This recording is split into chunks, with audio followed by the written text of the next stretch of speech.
Hello everyone, good morning. তো সকাল সকাল উঠে পড়েছি একটু ঘুরতে যাওয়ার জন্য। আজ ছিল আমাদের দীঘাতে সেকেন্ড ডে। তো সকালবেলায় একটু গরম গরম চা আর তার সাথে একটু বিস্কুট খেয়ে মনটাকে পুরো ফুরফুরে করে নিলাম। আর হ্যাঁ, এই মাটির বাড়িতে চা খাওয়ার মজাই আলাদা। আমার তো খুব ভালো লাগে। তোমাদের কার কার ভালো লাগে অবশ্যই কিন্তু কমেন্টে জানিও। আর দেখো, আবার অটোতে চেপে পড়লাম। আমাদের বিশ্ব বাংলার গেট দেখতে দেখতে চলে যাচ্ছিলাম শঙ্করপুর। তোমরা হয়তো সকলেই চেনো এই জায়গাটা। আর এটা যে দেখছো, এটা নদী এবং সমুদ্র একসাথে জুড়েছে। এত সুন্দর সুন্দর ভিউ দেখতে দেখতে চলে যাচ্ছিলাম আমরা শঙ্করপুর।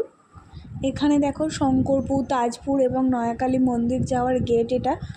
আর আমরা যখন গিয়ে পৌঁছাই তখন দেখি জোয়ার হচ্ছে। এটা বল, এত বড় বড় ঢেউ দেখে তো আমার ভীষণ ভয় লাগছিল।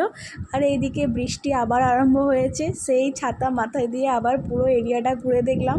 সত্যি কথা বলতে দীঘা আমার ভীষণ ভালো লাগে। বাড়ি থেকে ওই 5 ঘন্টা 6 ঘন্টার মতো রাস্তা, বেশি জার্নিংও হবে না। আর ওখানে সমুদ্র দেখলেই তো মনটা ফুরফুরে হয়ে যায়। আর তোমরা যারা দীঘা আসতে চাইছো, ঝটপট চলে আসো, বেশি দেরি করো না কিন্তু। তারপর সমুদ্রের ঢেউ দেখে চলে গিয়েছিলাম নয়াকালী মাতার মন্দির। এটা হচ্ছে একটা বিশাল জাগ্রত কালী মায়ের মন্দির। এখানের ভিউটাও জাস্ট অসাধারণ লাগছিল।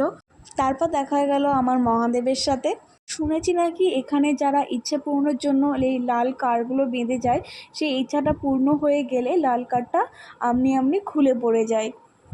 আর মন্দিরটা এত সুন্দর। ওখান থেকে আমরা চলে গিয়েছিলাম মোহনার। তো সেই পুরো শেষ প্রান্তে যাওয়াই যাচ্ছিল না, কারণ তখন জোয়ার হচ্ছিল। এত বড় বড় ঢেউ দিচ্ছিল, তাই ওখানে যাওয়াই যাচ্ছিল না। তারপর সমুদ্রে স্নান করতে চলে গিয়েছিলাম, তার কোনো ভিডিও ক্লিপ নেওয়া হয়নি। এদিকে ভীষণ খিদে পেয়েছিল, তাই আমরা খাওয়া দাওয়া কমপ্লিট করে নিলাম। তো দেখা হচ্ছে আবার নেক্সট ভিডিওতে। এখন বাই।